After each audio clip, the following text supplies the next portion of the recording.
And now you can see the Backseat Mogul Show in all its video glory on our YouTube page at roughedge.tv. Rough Edge FM at roughedgefm.com.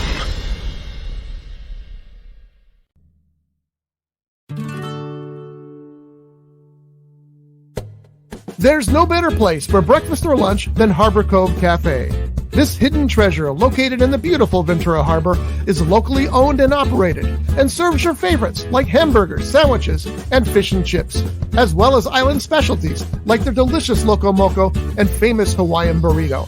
Enjoy the magnificent view of Ventura's famous Two Trees and the Topa Topa Mountains while you sip on something from their full espresso bar, or perhaps tip back a cocktail mixed up by the legendary Dazu Prime.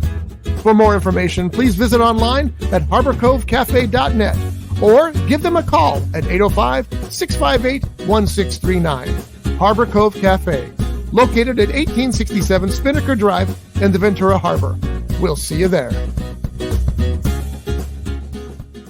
Showbiz is a cruel and shallow money trench, a long plastic hallway where thieves and pimps run free and good men die like dogs for no good reason.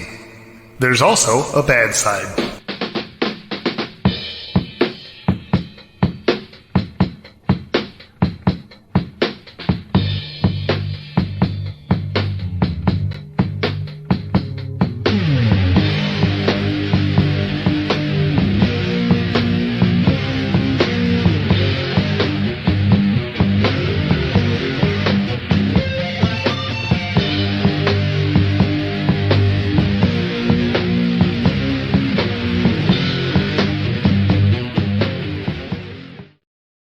This is the Backseat Mogul Show, live here from Rough Edge Studios on Rough Edge FM.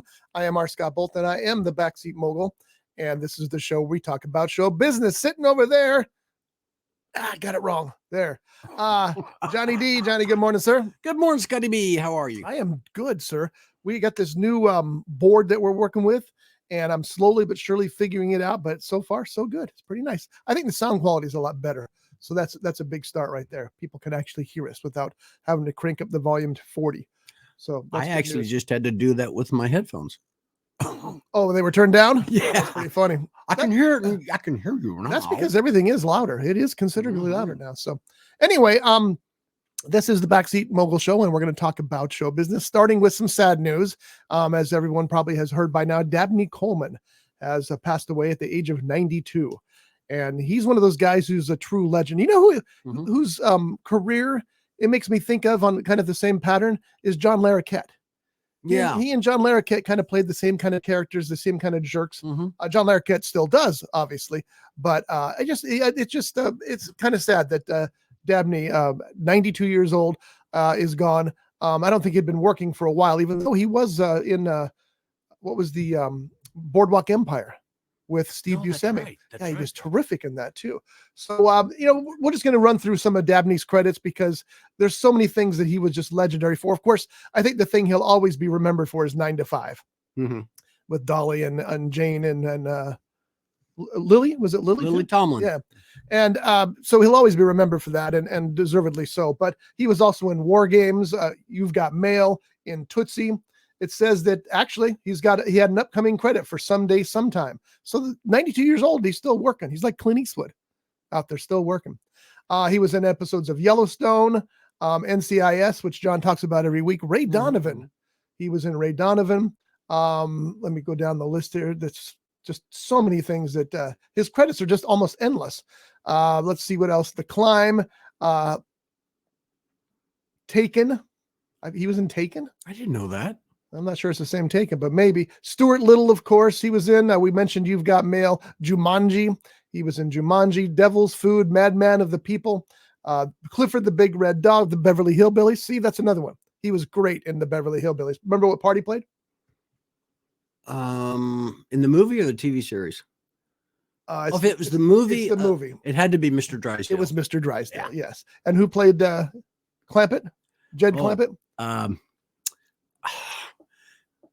He's Ernest. Right, Jim Varney was Jim Varney. Was that? Yeah, I love Jim Varney too. He was terrific in that as well. Meet the Applebagates. He was on It's Gary Met. It's Gary Shandling Show, Dragnet. The list just goes on and on. Oh, yeah. There's literally 179 credits on his Internet Movie Database page. Oh, and a lot of TV shows. What do you call it? Television? No. I mean, no. Not as a recurring character, but as a guest actor. Oh yeah, many times. And he was one of those guys that was best known for playing jerks. Yeah. He didn't always, but he often played jerks, and he played them very, very well. And he's one of those guys that could go. He was playing a comedic jerk, but then he'd go dark, like he did on Boardwalk Empire, and was just utterly convincing in that as well. So, Dabney Coleman had a long career. Died at the age of 92, still working. As I said, there was an upcoming project, and I don't know how far he got along in that project, called Someday Sometime. But his character was named Ivan Fogel. It says it's in pre-production, so I have a feeling that they're just going to have to replace Dabney for that one. Unless they shot his scenes in pre-production. That happens all the time. They're always shooting pre-production. I'm sorry, forgive me. Which is, I guess, depends on how crucial his character was to the story.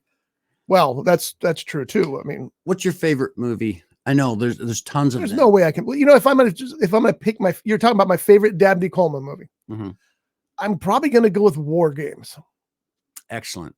Yeah, War Games is a movie that's not only stands the test of time despite the really old computers being used in it, but it's got such heart and tenseness. It's a terrific movie all around. So War Games is way up there. He did another movie similar, but it has to do with somebody this kid builds an atomic bomb or a nuclear bomb. And I can't remember what the name of that movie was. Oops, I built the bomb. Yeah, it could be. That's a good time. No, where he is an investigating major, colonel, whatever, and I got to come find this stuff. But I don't remember what the name of it was. I just remember. Thanks for bringing it up. But one of my favorite movies was called Cloak and Dagger. Oh yeah, came out in '84, and it was a different type of character for him. I really enjoyed it. Cloak and Dagger it was like a game that this kid plays, and he gets into it, and he visualizes the good guy as his father. I remember that. And then you find out later in the show, oh. And who was that little boy? I can't remember who the little Henry Thomas. Was that? Oh, okay. Henry That's Thomas. right. Yes. But then later in the show, it comes to find out he was basing the character on his dad, who it is his dad, because his dad is a regular guy. A young boy and his imaginary friend, we'll talk about that in a minute, end up on the run while in possession of a top secret spy gadget. Yeah, I mean, he was just amazing. And, speaking of amazing, Henry Thomas has turned into quite the great actor as well. He's in those new Mike Mulligan horror movies, the Stephen King things, and the Mike Mulligan originals, and he's outstanding. So, more power to both of them. That's great.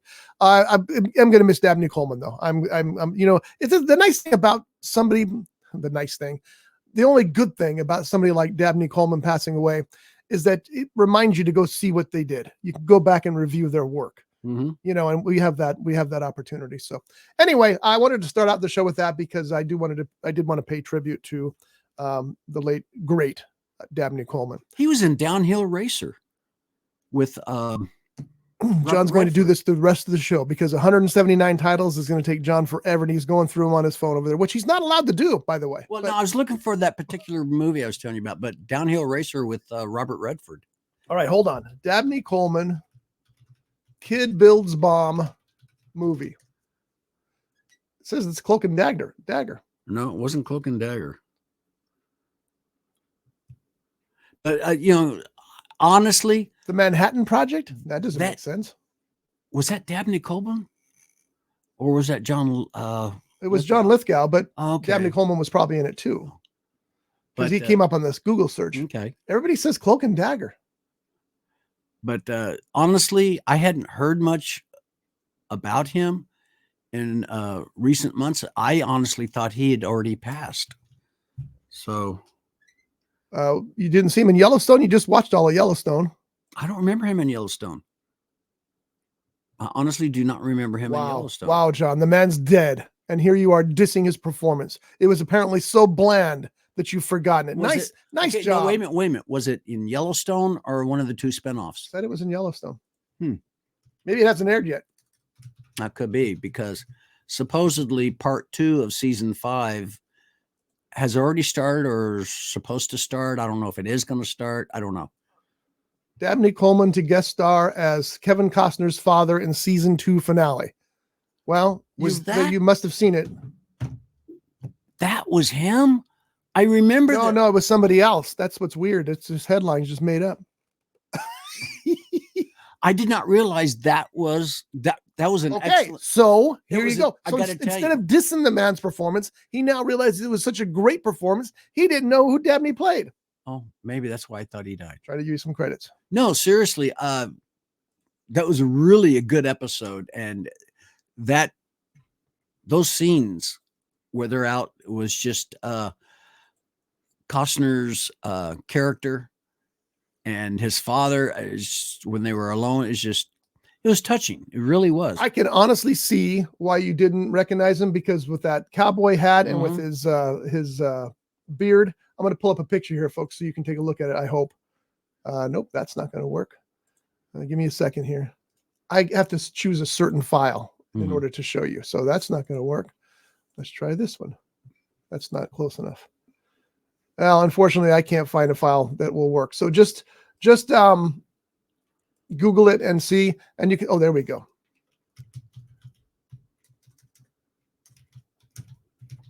One second here. I'm going to put this up for you folks so you can see it, because Dabney's worth it. He's worth checking out for that stuff. He was just terrific. All right. So we're going to go here. This is taking too long, huh? I know. I'm sorry. Yeah, that's okay. I didn't apologize to you. Oh, I'm crying. All right. So here's Dabney in Yellowstone. So yeah, you can see how, John, you give him a little credit for not recognizing him. And even though, how did you not recognize his voice? He may have been doing an accent or something for that. But think about it. If he died at the age of 92, and I don't know when the last season of when season 2 of Yellowstone ended, but assume it was like 2019, because I think it started in 2018. So that he was 89 then, and still working. So good for him. Good for him. But it was an excellent scene. Very good. All right. So back to the box office. Let's talk about the box office a little bit. As we discussed last week, Fall Guy is not doing so great. Let me take a look at its current dollar amount. And we talked about the fact that everybody says that Hollywood's out of ideas. And it's not that Hollywood's out of ideas. It's that people will only go to the theaters for things like sequels and remakes and those kind of things. Because when there's an original idea, people tend not to go. Now, the Fall Guy, you can argue, is not an original idea, because it's based very loosely on a television series. Because now, I've never seen the television series, but John tells me that it was about a stuntman who also does bounty hunter work. Right.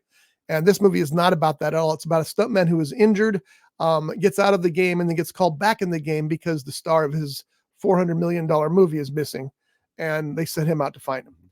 It's a great movie. It's just a total blast from beginning to end. We saw it on Monday, and both of us just loved it. I also love the fact that they used the Kiss song, "I Was Made for Loving You," basically as a theme for the entire movie. All right. It's really kind of cool.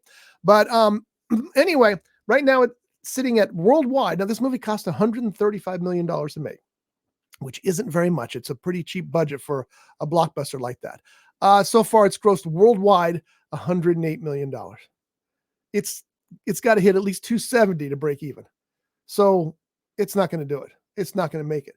And I don't understand. I don't understand why people aren't going to see Ryan Gosling or Emily Blunt or the guy who did Bullet Train, who directed it. I don't understand it. And meanwhile, Kingdom of the Planet of the Apes is the #1 movie last weekend, which is what? Another sequel. And now, don't get me wrong. It's a good one. One of the best reviews for it, I said that the producers finally figured out how to keep a franchise alive. good writing, good production, good acting. That's it. Make a good movie, But that doesn't answer all the questions, because why would Fall Guy fail then? Because Fall Guy is a great movie. It's just a total, pure summer, should be blockbuster. Not happening. Which brings me to If. If is the movie that's Ryan Reynolds and John Krasinski. It's about a man whose imaginary friend returns when he's an adult. And I'll read you the synopsis so you got it. A young girl who goes through a difficult experience begins to see everyone's imaginary friends who've been left behind as their real life friends have grown up. Now, If was hoping to hit $40 to $50 million on opening weekend. 40 million they would have been disappointed with, but they would have been, that's what they were guessing it would get at. It looks like it's going to be more like $30 million. So If isn't ticking off all the boxes either. Another original film. Now, don't go about, there's been imaginary friend films before. There's been dozens. There's one recently that you mentioned, the horror film. Mm-hmm. But this is, it's a different take on the imaginary friend story. And it's got stars. It's got Ryan Reynolds. It's got John Krasinski wrote and directed it. He stars in it too. He stars in it. Phoebe Waller-Bridge is in it. It's a big cast. And I understand that the young girl, Kaylee Fleming, is excellent as well. But I will tell you this. The reviews on Rotten Tomatoes are about 50%. So that's not good for starters. Julie, who does the Friday Shot Day show here with us, said she liked it, but it wasn't up to Ryan Reynolds' usual par. So maybe this has something to do with that movie not doing as well either. Because, again, If is not going to, I don't know what its budget was, but I imagine it wasn't cheap. Let's see if I can find that real quick.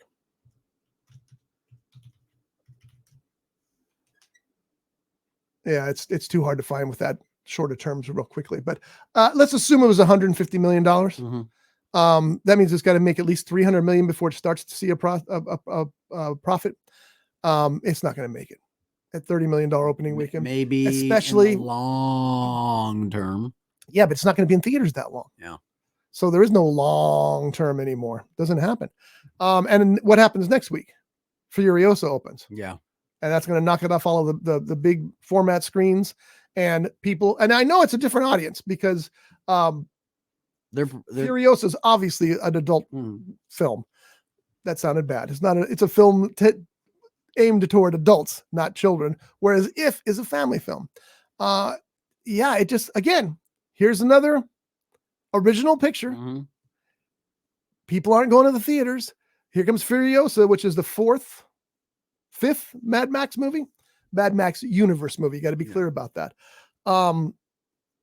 And it's going to be, I think Furiosa is going to be awesome. I think it's going to be blockbuster big at the box office. Now, isn't this a prequel to the last one? It is. And that's the beauty of the reviews. Virtually every review I've said, even the ones that don't really like it, have said that the one thing it does is, if you can imagine this, it makes Fury Road better. Now, I don't know how you could make Mad Max Fury Road better. It's one of my favorite films of all time. But according to these reviews, it fills in some blanks that makes Fury Road even better than it was the first time around. Most people like it. It's got pretty decent reviews compared to If, for example. But they also say that it's no Fury Road. There was no way George Miller could make two Fury Roads in a row. You know, what I find amazing, or I guess I would say amazing, the original Mad Max movie, The Road Warrior, was not about post-apocalyptic. But it was leading up to it. But when you go with the second one to now, it's all what happened. Yeah, but the first one was the introduction to the chaos. Mm-hmm. You could feel that it was coming. And then with The Road Warrior, it had come. But George Miller is a hell of a filmmaker. Oh, yeah. I'm very excited about Furiosa. I do have a couple of minor drawbacks to it. One is that he uses a lot more CGI in this than he did in his earlier pictures. I haven't seen it. People are complaining about it. The last one had just a couple of seconds of CGI in it, as far as I understand. But I also understand why he would do that, because you can do a hell of a lot more with CGI than you can without it. It also might have to do with safety, because some of those stunts, I'm surprised nobody's ever been killed on a Mad Max movie that we know of. Well, they aren't in the desert, so But anyway, Furiosa looks incredible, and I got my tickets IMAX on Thursday night, so we'll be talking about that next weekend for my review of Furiosa. Hopefully, you will. I won't be here. Hopefully. Don't threaten me. Yeah, Johnny's gonna be gone for a couple of weeks because he's going to Texas to be told that his Corvette cannot be repaired, and they're going to dump it there in the desert somewhere. He has this shell. It's a corpse. It is a rotted zombie of a Corvette that he thinks his nephews are going to make brand new again. It's a Corvette Stein. It will rise. Yeah, but with scars and stuff all over it. And the engine will be an abnormal engine. That's the engine. It'll be an abnormal engine. Yeah, that's true. Anyway, best of luck with that. Hey, getting back to Fall Guy. There was a movie that came out, it was released in 1980 called The Stunt Man. Yes, that's a great movie. Oh, it was a really great movie. I highly recommend, if you can find that, I highly recommend that movie. You know what? Let's look that up real quick, because that movie is amazing. And why is the main reason it's amazing?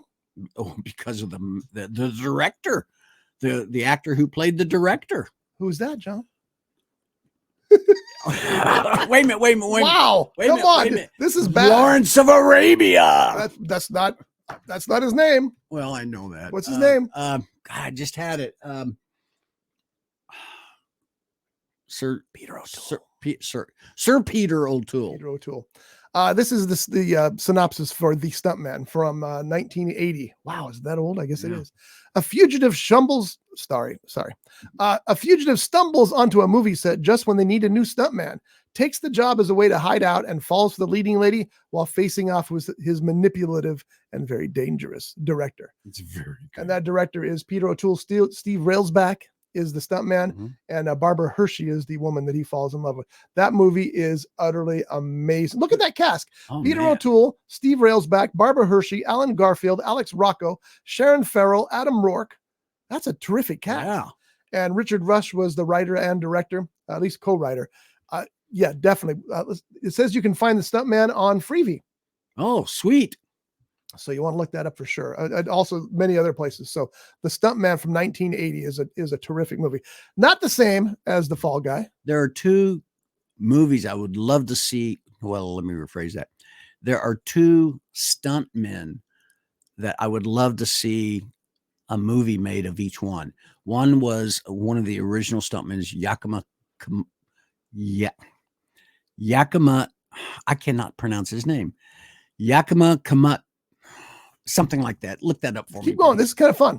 And how am I going to spell Yakima? I can't look it up. And this guy was very big back in the early days. I think he got his start in like the 30s or the 40s. He was a stuntman in some John Wayne movies. Did a lot of westerns. I cannot pronounce his name. It begins with a Y. I know that. Are you sure? I hope so. I thought it was a J pronounced with a Y. Oh, there he is. Yakima Kanut. Yes. It was the stunts that this guy did. I even think he invented the where you get the horse to fall down, where it looks like it. The tripwire? Yeah. That's not good. Yeah, I know. And the other one I would love to see a movie about was Dar Robinson. I'm surprised they haven't made a movie about Dar Robinson. As a matter of fact, they probably have, and we just didn't realize it was about Dar Robinson. Yeah, there's a special somewhere where I think it's a documentary about Dar Robinson, and they have that spectacular fall that he does from the building in Atlanta, and it's fascinating because the way they set it up and the way I think it was a free fall too. I don't think there was any ropes or anything at that time like there is these days, the director, who is Burt Reynolds, is standing by, and he is so nervous. You can just see it in his face. He's like, "Oh my God, what is going to happen here?" He's just terrified. And then when Dar pulls it off, he got a little, I don't want to say injured, but he's sore. Burt Reynolds is just a wave of relief just rolls over. Wasn't that Sharky's Machine? Sharky's Machine, one of my favorite movies of all time. They finally released it. They had it out on DVD, but the screen was square. That movie's not square. That movie's big. Mhm. So I waited and waited. And finally, they released a Blu-ray, and it was still square. Oh. Hey, you guys suck. And now recently, they've released a Blu-ray with the full widescreen. So I bought that too. So I bought 3 copies to find out that only one of them is any good. I mean, when you look back at his career, the stunts that this guy, death-defying stunts, and for the way he died wasn't doing a stunt. Yeah, I know. Of all things, a motorcycle crash. Yeah, he was coming back from riding his motorcycle, and something happened. Stuff happens all the time. That that there's no avoiding that. I'm afraid. That's one of the things, though, that a lot of people. I love the way that The Fall Guy opens.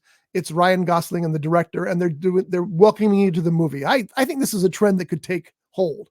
These guys welcoming you to the movie and thanking you for coming to the theater. And they say in that opening that it's a tribute to stuntmen. Mm-hmm.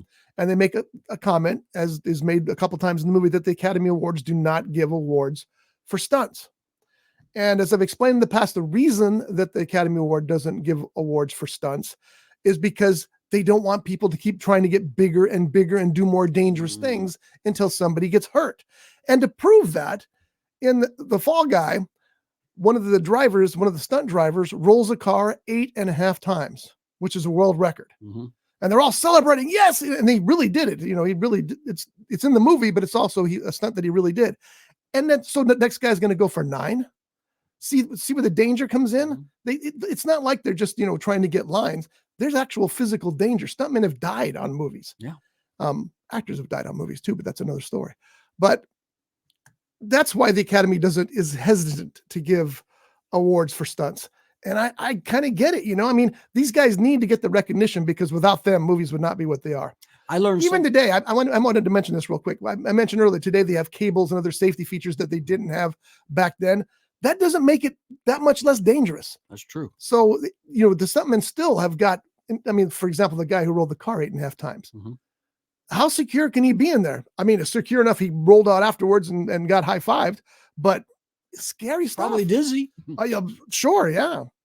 I learned, about a couple of weeks ago, in the movie 12 O'Clock High, there's a scene that shows a B-17 airplane coming in to the airfield, wheels up, and he belly lands, and they paid there's only one person on board that plane, the stunt pilot, and he got paid $4,000, a little over $4,000. A lot of money back then. Belly land this plane, and he walked away from it. Yeah. And and it was a real B-17. They wouldn't even let Tom Cruise fly a jet for Top Gun. Why would they let that guy belly land a B-17? Because he was not the actor. No. I'm not talking about the movie studio. I'm talking about the military. It was back in the 60s. Still, how much was a B-17 back then? It had to be 20, 30, $40 million at least. No. Not used. This movie came out. I don't know what that means. It was probably went in production back in the late 50s and came out in the early 60s. Okay, but still, I'm saying, why would the military? It was $250,000 back in the 60s or 50s to make 1945 to produce. Mm-hmm. Right. So why would they allow anybody to belly land it for a movie? Because after the war, there was so much military surplus that was sold for pennies on the dollar. B-17s? Yes. So you think the movie company bought the B-17? Probably, more than likely. Okay. Yes. You know what? That's worth looking up. That's a future show. Find out what really happened there. Okay. Because that's amazing. Because like I said, they would let Tom Cruise ride along in those jets, and he knows how to fly a jet, but they say, yeah, you're not flying a jet. Of course, how much are those jets now? They're probably $200 million. Oh, yeah. This thing was $250 million to produce in 1945. That's insane. So and they built a lot of them during the war. Maybe you're right. Maybe they did. What's the name of that movie? 12 O'Clock High. There's also a TV series called 12 O'Clock High, which was based on the movie 12 O'Clock High, which was based on a book. The authentic crash landing in 12 O'Clock High. Yes, but why? I want to know the story. All right, let's see. We live in a world where CGI. I'm on I'm wrong. It was released in warhistoryonline.com. 49. Yeah. So it's warhistoryonline.com. There's an article about that. We live in a world where CGI is a commonplace in movies. It's actually become a selling point to say that fight sequences, such as those in the 22 film Top Maverick, were all real. Before CGI, scenes that featured aircraft were almost entirely real. The Boeing B-17G Flying Fortress crash in 1949's 12 O'Clock High, for example, is among those that thrilled audiences in this way. It goes on to talk about that. I want to find out about the plane. Crash landing the plane on the set. In the opening, the B-17 crashes, representing the group. The footage was shown was not a model. The footage in the film wasn't a model being controlled by wires, nor was it archival footage from World War II. The B-17G was real, and it was purposely crashed during production. The only change made to the bomber before the stunt was a removal of was bottom turret, which was done to reduce the risk of structural damage. Makes sense. That was the belly guns. Stunt pilot Paul Mance, thanks, John, You're welcome. was paid $4,500 to fly and crash the aircraft on film. This was, up until the 1970s, the largest sum to pay to a stuntman to perform a single stunt. But it doesn't tell me where the plane came from. I really want to know that.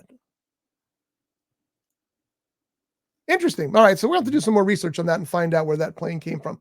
I bet you're right. The production company probably bought a surplus plane, and that guy really flew it. And obviously, it makes sense they took the turret off because it would have ripped the whole bottom of the plane open. Well, the TV series Dukes of Hazzard now had a very iconic Dodge car in it. Hundreds of them, probably. Yes, and when you stop and think about it, because those cars today are worth a ton of money.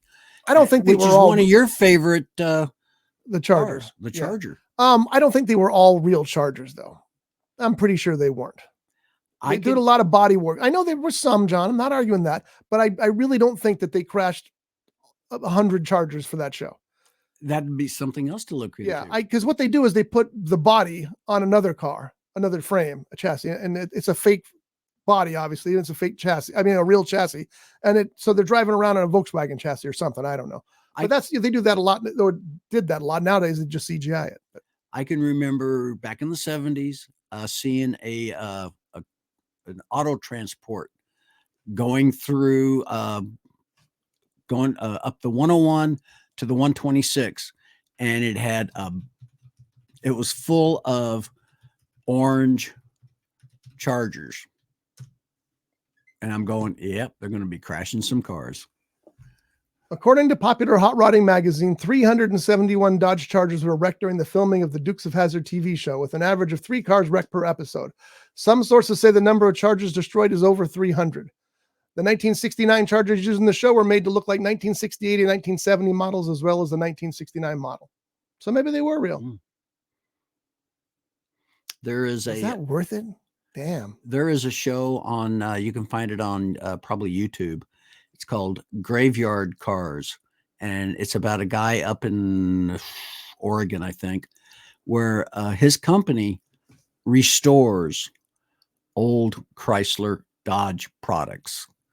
And I'm talking about, the Chargers, the Cudas, the Barracudas, the Challengers. And it's an interesting show to watch, how they resurrect these cars, and hence the name of the show, Graveyard Cars. It seems to me an awful waste. And there's a lot of waste in Hollywood productions. There's, they build sets and they tear them apart. Things like that. But crashing cars for a show like the Dukes, which was, by the way, the only reason the Dukes of Hazzard was a big hit was because of the car crashes and the Daisy Dukes. Mm-hmm. Let's be honest. Here's another question that's kind of interesting, and we'll get off this topic, I promise. Could the General Lee 1969 Dodge Charger survive stunt jumps without breaking down like in the Dukes of Hazzard? The answer is no. That's what somebody said on that webpage. Well, that's just like the Fast and the Furious. No, that Charger is different. It's magical.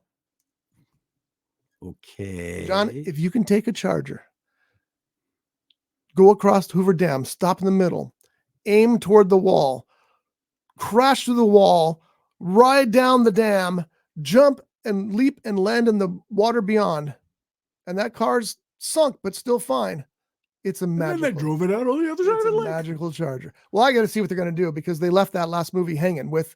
This is a spoiler alert. If you care about Fast and Furious, sorry. Dom and his son swim out of the Charger because you could after you crashed it over through that concrete wall, and rode it down the Hoover Dam. And jumped into the lake. You survived. Yeah, provided And- you lived. Yeah. Well, they obviously, because they swam out of the windows and got to the side of the road, but now they're stuck there. And the bad guy, Jason Momoa, which is the only reason to watch the latest Fast and Furious, And he movie, could jump in the water and swim over there and get him. he's going to blow the dam, and it's going to kill everybody. Not just Dom. It's going to kill everybody for hundreds of miles. But we don't know what happens because that's in the next movie. Wow. Now, what are they going to do? There's going to be a helicopter, or Batman's going to lower a rope to them and lift them out. Something stupid, but I'm kind of curious to see what it is. But I'll wait till it's on streaming because I ain't paying for a Fast and Furious movie. Black Adam. No, he won't work with him again. Yeah, well, he is working with them again. So he is. Yeah, we talked about that a couple of weeks ago when I watched the Fast and the Furious. Yeah, movie. but I've been sick. I forget things. Yeah, you forget I'm things. old. Got nothing to do with being sick. Yeah, but yeah, he is working with him again because his Black Adam failed so badly. Which was I And enjoyed Jungle that movie. Jungle Cruise failed so badly that he decided I got to get back in a blockbuster. So he shows up at the end of Fast and the Furious, the latest one. What's your favorite Dwayne Johnson movie? One of your favorites. Jumanji is one of them, I think. I know there's a bunch I'm not thinking of, but yeah. I think one of my favorites would be the one where he played Buford Pusser. It was okay. There's been, I think, Walking Tall. Walking Tall. Yeah. I think there's been like 3 Walking Tall movies with 3 different actors. Yeah. And I liked each one of Buford them. Pusser.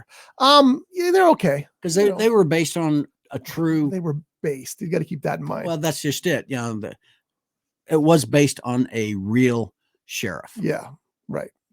Dwayne Johnson does a lot of great stuff, and I'm a big fan of his, but he's got to get his career back on track. And I understand him doing the Fast and the Furious movies after he said he absolutely wouldn't, because he's got to get back in a blockbuster. But we'll see what happens. I don't know. You remember when Arnold Schwarzenegger was going to play Sergeant Rock? Yeah. Well, then Dwayne Johnson was going to play Sergeant Rock. Yeah. Didn't happen. I would have liked And to then see somebody. They said Dwayne Johnson was going to play Doc Savage. And that was all, here's my money, just take it.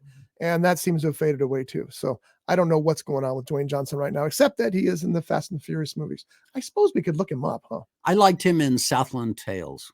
He was really good in That was a good movie. that. That was a weird movie, but I did like it. Dwayne Johnson. Let's see what The Rock is up to here, folks. Dwayne The Rock Johnson. All right. So he's known for, well, let's just, not many people have it. Well, this will give you an idea though. He was in Fast 10 at the end there. Mm-hmm. He was in a short movie called Once Upon a Studio. Since then, he's done 4 World Wrestling events. So you see how he's trying to get back on track. Mm-hmm. But here's what's interesting. Upcoming projects, 13. Mm-hmm. Let's see what they are. So we got Doc Savage, still in development. We'll see what happens. Red Notice 2, I'd like to see that. Mm-hmm. Jungle Cruise 2, yeah, we'll see. I don't think it did as well as they hoped it was going to do. Untitled, a Fast and Furious film. Just started production on that one. That's a sequel. Manning Cast, don't know what that is. TV series, apparently. Big Trouble in Little China remake. Oh, I'm there, man. I like the original. I am there. It's nobody's been able to remake a John Carpenter film with any success. I don't know what's going to happen. San Andreas 2 and The King. Oh, he's playing the King Kamahama. I wish I could say that name better. King Kamehameha. Kamehameha. Kamehameha. That's it. Yes, thank you. That's exactly. And it's only because I remember it from Hawaii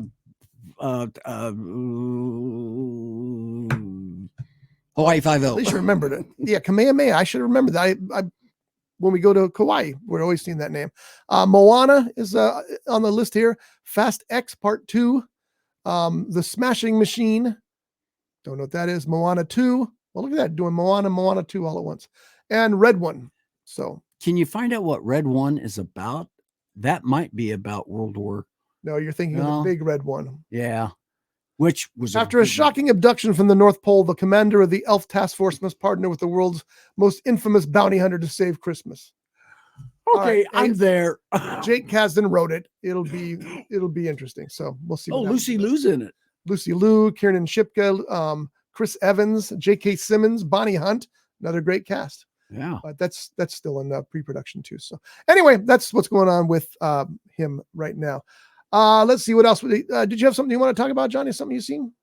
I've been watching Fallout. I started to say Fall Guy. Been watching Fallout. I think I just finished season 4 or episode 4. I'm sorry, folks. I just realized I left the Dabney Coleman thing up for the entire show. Sorry about that. Well, hey, that's a good tribute. I'm very sorry about that. It is, and deservedly so. All right. So what did you say? Fallout. I just finished episode 4. I don't like to, if it's an old series that I haven't seen, I will binge watch it. But if it's a new one that, like Netflix and, well, especially Prime Video, their own productions, they will shoot a bunch of episodes and then pop them all out. I don't like to binge watch it. I want to savor it. Yeah. So right now I just finished a Fallout. I keep wanting to say Fall Guy. A Fallout. I just finished episode 4. Fallout's pretty good. Again, Walton Goggins is getting the attention he deserves. He's so great in everything he does. And I've only watched the first episode so far, but I liked it, and I will watch the rest of them very soon. It's weird. That's what you want, right? That's what you're looking forward to. So, and the young actress who plays Lucy, you just had her up on the screen there. Well, I don't know what her name is, but she's great in this role. Ella Purnell. Yeah, and I think she's English. Does she have the biggest eyes or what? Oh my God. They almost look like they're CGI'd larger. Her eyes remind me of the eyes of Adela. Avenging Angel, Dark. Oh, the Robert Rodriguez movie. Yeah, exactly. And those were CGI'd enhanced. Yeah. So yeah, again, I apologize. She's so image up there. She is so cute in this movie, and I mean that in the most sincerest way. She's a very beautiful young lady, but her character in this, just to me, even with the dirty face on it, she just comes across as so cute. Okay. She and the rest of the cast are terrific in this. It's based on a video game, right? Yeah. Yeah. So I've never played that video game, but it's a huge video game. I talked about it enough that I recognize the Easter eggs and things that they show in there. So there's a lot of those, but anyway, I learned a lesson today. In the future, when I show somebody's picture, I'll put it to the side so that doesn't take up the whole screen.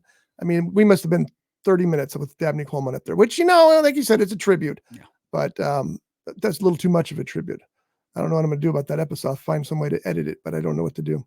We'll figure it out. Anyway, that's pretty much it for today. You got anything else? Fallout, by the way, is on Freevee and Prime Video. As far as TV goes, I'm looking forward to the new NCIS series that's coming. I think it starts in September. And like you said, one in, one out. What?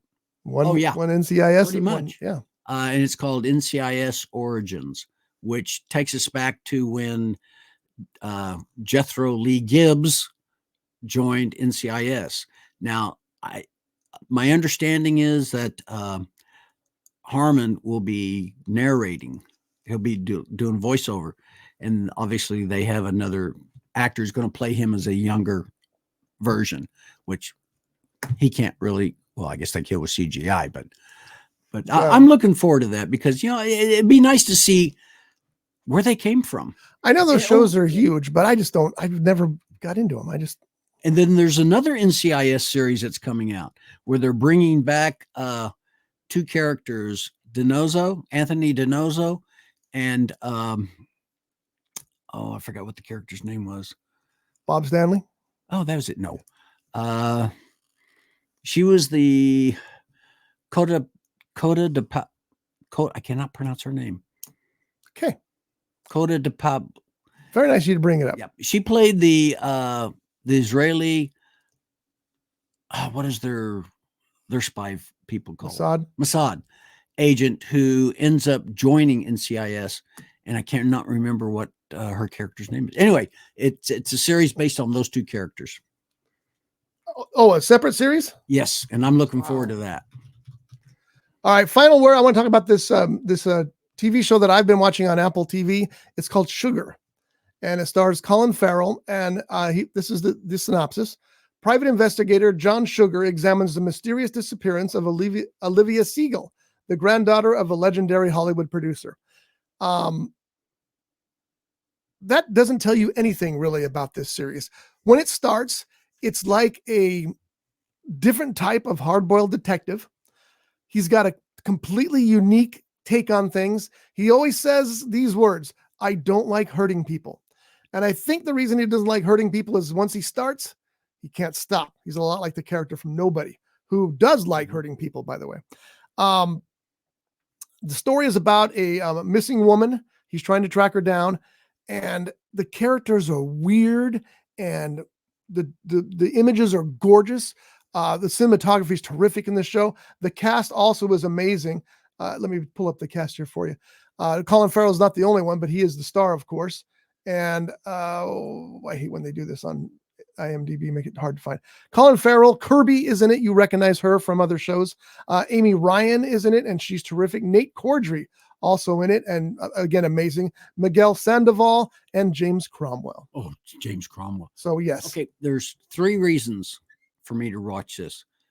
I really enjoy Colin Farrell. He's amazing. James Cromwell. He's amazing. And what's the car Colin Farrell drives? Only John knows this. Well, not only John, but it's a C4 Corvette. Oh, I'm looking forward to it. Because I have owned 2 C4 Corvettes. I'm looking forward to this. I quite enjoyed those cars. God, the thing I will tell you about this show is, like I said, it starts out just as is described. Private investigator John Sugar examines the mysterious disappearance of Olivia Siegel, the granddaughter of a legendary Hollywood producer. Starts out that way. And it continues that way all the way through. But somewhere about 2/3 in, things get really weird. Things you did not expect. And I don't want to give anything away, so I'm not going to say anything else about that. But it is a well-acted show. It is a well-directed show, very well-written show, and it's gorgeous. It's one of those shows that you could watch alone for its cinematography. So check out Sugar if you get the chance, and that is on Apple TV+. The other news I wanted to talk about, Johnny, was I got to find it, though, because Cactus, one of your favorite bands, right, has a new album out. Oh, really? The new album is called Tightrope. And I'm going to tell you what it says about this. Well, Carmen Appice is the one who reformed Cactus. He's got a bunch of special guests showing up with him. And on this album, drummer. The album is called Tightrope. And I'm going to read you this little paragraph from their website that'll tell you what you need to know. They were called the American Led Zeppelin back in 1970. Tall words indeed. But Cactus, Carmen Appice, Tim Bogert, Jim McCarty, and the late Rusty Day, who died in 1982, came out only months after the Brit counterparts, only to flame out brightly after 4 albums, before 1973 even started. Now, 4 decades later, the band made such an impression with their loud blues-edged hard rock madness, the band that influenced the likes of Van Halen, Joe Bonamassa, David Coverdale, and Kid Rock, the band that foreshadowed heavy music itself. Okay, let's not get, you guys are going a little too far now, are back because Sabbath was out in 68. So come on. This time, Carmen, along with ex-Savoy Brown lead singer Jimmy Coons, harmonica player Randy Pratt, guitarist Paul Warren, and bassist Jimmy Caputo, have provided the lusty macho soul. His leather lung pipes atop the hot, nasty blues metal machine made some quality. I'm just going to read what it says. Quality head first rock and roll. Sorry. Tightrope is the band's newest studio album, a compelling step into the future upon a bridge firmly built in the past. So new album from Cactus, one of Johnny's favorite band. I will tell you that Cactus is one of the few bands that he told me to listen to that was actually really good. Did you ever listen to Vanilla Fudge? I knew about Vanilla Fudge. You didn't introduce me to Vanilla Fudge. Oh, okay. Yeah. And that's where Carmen Appice was. Vanilla Fudge, I believe it was their last album, was a collection of Led Zeppelin covers. Very interesting album. Oh, one of my favorite all-time bands. Yeah, great band. But I have not. I listened to Southwest FOB, and I was they're okay. Well, the Southwest FOB was, they only had one album, The Smell of Incense, which the song was a cover of a West Coast band. And I can't remember what the name of that band. It was West Coast something. But they only did one album, and the band, it was a psychedelic band from the late 60s. When they broke up, two of the people in the band, England Dan and John Ford Coley, went out and started performing as a duo called England Dan, John Ford Coley. And it wasn't psychedelic rock. It's more like easy listening rock. And then eventually they parted ways, and England Dan took back his real name, which was Dan Seals, and he went country. Unfortunately, he passed away in 2005. Whereas John Ford Coley is still touring, and he is very huge in the Philippines, like David Hasselhoff was very That's so weird. big in Europe. That is so weird. It's like this local band here, Sirith Ungol from Ventura. Mm-hmm. They reformed after 28 years, and they played the States, and they did okay in the States, but they go overseas and they sell 50,000 tickets in Europe. It's just weird how musical taste varies so dramatically from country to country. All right, folks, that is it for the Backseat Mogul Show. I will be back next week. I had a hunch John will too, because he has more car trouble than anybody that I've ever met. Yeah. But you know something? I've got to be back in, I got to be in Missouri the first week of June, because one of my grandnieces is graduating from high school. That's just right around the corner, Johnny. It's like 2 weeks away. I know it. So yeah, I hope I make you it. either go or you don't go to Texas, is what I'm saying. It's only going to take me 3 days to get to Texas, because I don't plan on highballing it like I normally do. Yeah, but you can't, because you're towing a Corvette corpse. Wouldn't be the first time I had highballed it with towing something. No, that's probably true. But I ain't that. So it might be young John's anymore. last Backseat Mogul show. Oh, So no. keep that in mind too. All right, folks. So we will see you next week. Thank you for listening. Again, I'm going to fix this. If you watched to this point, you're watching a recording, and I'm going to fix the recording so that Dabney doesn't appear for the entire hour. I didn't mean to do that, even though, like I said, the man deserves the honor, but I will fix it so that it's just the Backseat Mogul logo. It'll be boring, but at least it'll get through. So anyway, we'll see you next week. Thank you as always for watching and listening, and we are out. Johnny, got anything else? Just have a wonderful week, and hope to see you on the flip side. Brought to you by The Grape, Ventura County's premier jazz venue and cocktail lounge, located at 2733 East Main Street in Ventura. For menu and music schedule, visit them online at thegrape.club. This has been a Rough Edge Studios production.